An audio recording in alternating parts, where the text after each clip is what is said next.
Alat macam ni betul, bagus. Bagus. Kalau betul cara penggunaan dia, kalau korang jujur. Kalau andai kata korang jenis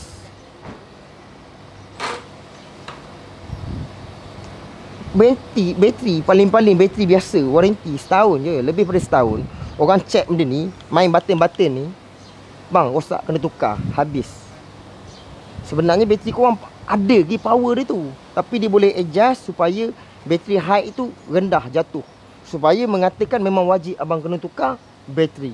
Sikit ingatkan dalam kejujuran korang kerja, kena ingat balik-balik korang dalam tanah juga nanti guys. Tak kira lah. Okey, yang pasti korang kena ada ilmu guys. Apa benda yang Siki share ni benda yang betul. Siki tak nak korang terkena kat sana, sedangkan duit tu boleh guna tempat lain, kan? Tapi tu lah, kadang-kadang kita tak tahu, secara tak langsung orang ambil kesempatan kat kita. Orang ambil sana, kes ni orang